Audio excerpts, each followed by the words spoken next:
Сәлем достар, біз сіздермен алдыңғы сабақта процент ұғымымен танысқанбыз. Бүгін сол тақырыпқа есептер шығарайық. Бізге мынандай үшбұрыш берілсін. Тұтас бір үшбұрыш. Осы үшбұрышты теңдей 4 үшбұрышқа боялған. Бөлінген, яғни барлық үшбұрыштар көлемі жағынан бірдей. Енді бізге осы үшбұрыштың бір бөлігі ғана боялған. Бізге табу керек, осы барлық үшбұрыштың боялған бөлігі қанша пайызды құрайтынын. Алдымен үшбұрышқа назар аударайық. Бізде бір тұтас үшбұрыш. Оны теңдей 4 үшбұрышқа бөлген. Боялғаны тек біреу ғана. Олай болса, боялған бөліктің өзін барлық үшбұрыштың 4-тен 1 бөлігі. Яғни барлық үшбұрыштың 4-тен 1 бөлігі ғана боялған. Олай болса, 4-тен 1 санын біз пайызға айналдыруымыз қажет.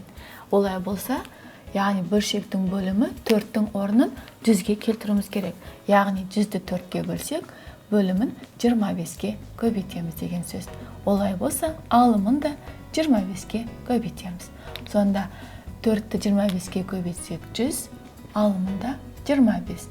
Ал бөлімі 100-ден 25 болғандықтан, бұл бізде 25 пайызды құрайды дегенді білдіреді.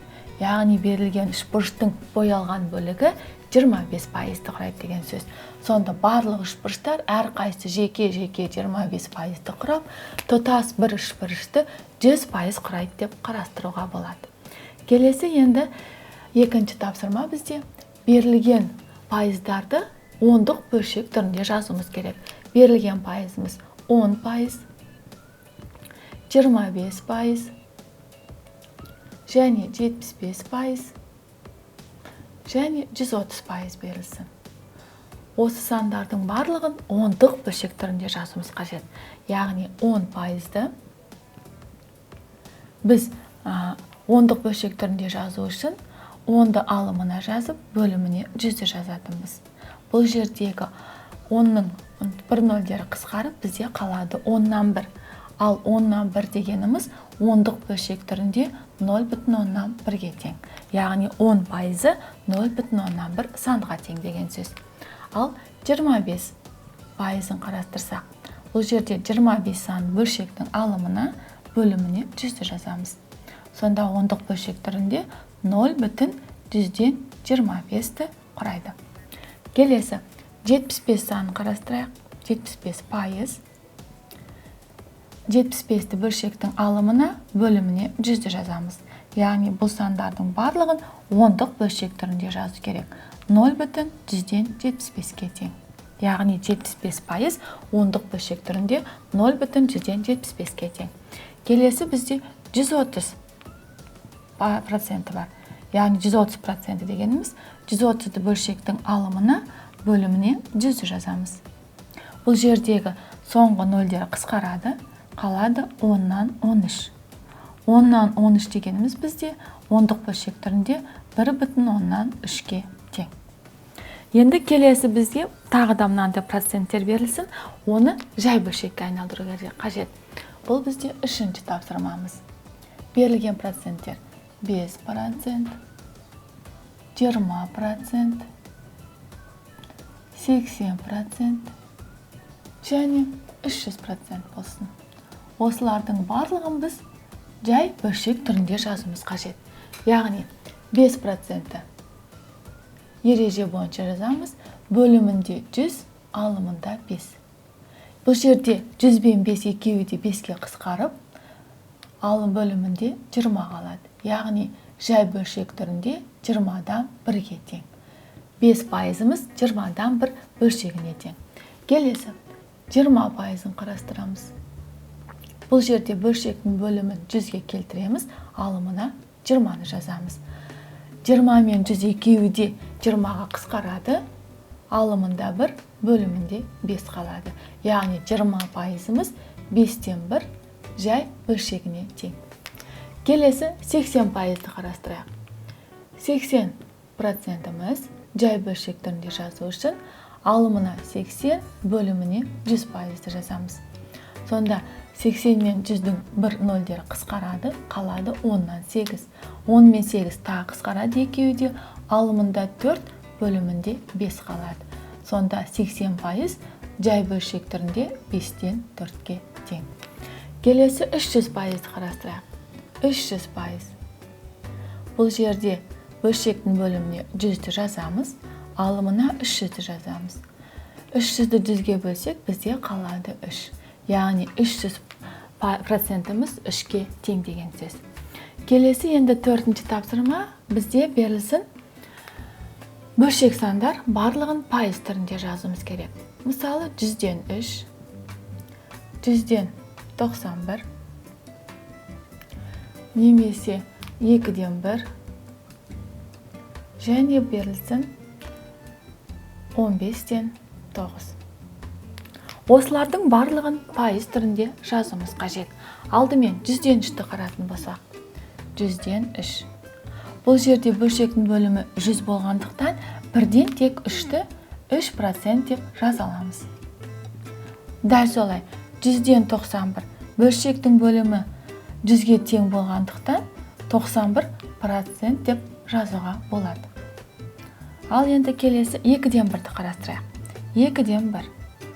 Яғни бұл жерде бөлшектің бөлімінде 2 тұр, ал 2-ні біз 100%-ға келтіру үшін 100-ді 2-ге бөлетін болсақ, алымын да бөлімін де 50-ге көбейтеміз деген сөз.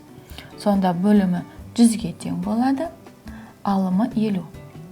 Сонда бұл 2-ден 1 дегеніміз 50%-ды құрайды деген сөз. Келесі 15-тен 9-ды қарастырайық. 15-тен 9. Бізге енді бөлшектің бөлімін 15-ті 100-ге келтіру керек. Бірақ 100-ді 15-ке біз бөле алмаймыз. Бірақ 15 пен 9 екеуі де 3-ке қысқарады.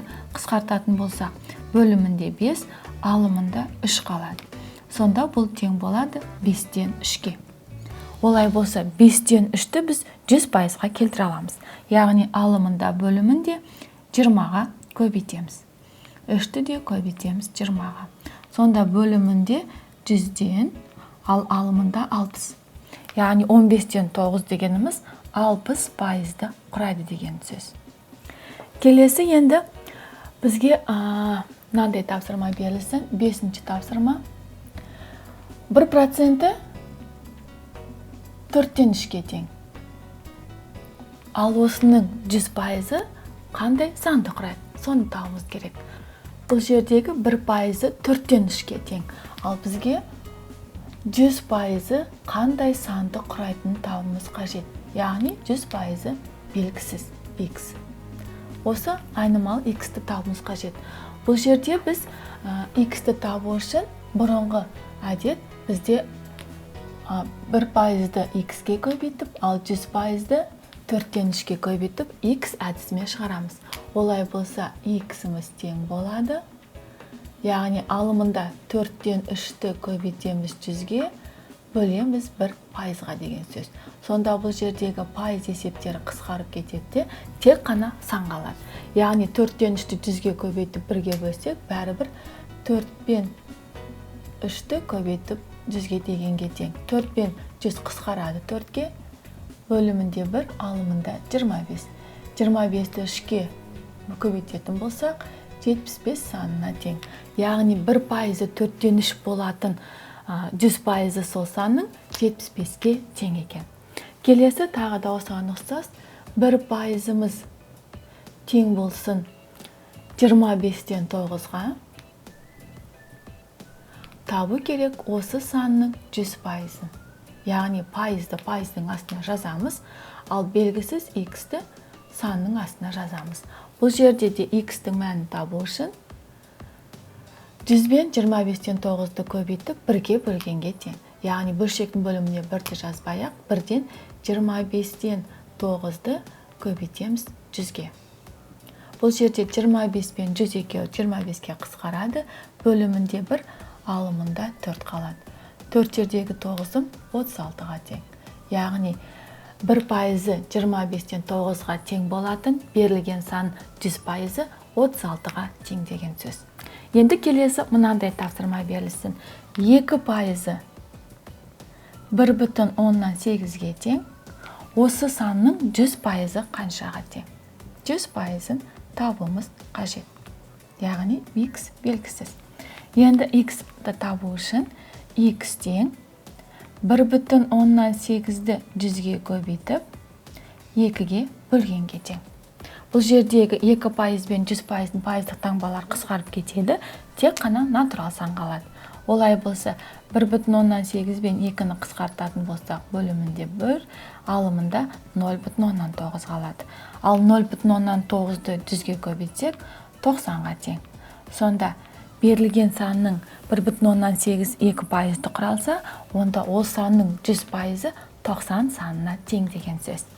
Біз сіздермен қарастырдық, процент тақырыбына есептер шығардық. Келесі сабақта тағы да есептер шығаратын боламыз. Ал әзірше сау болыңдар.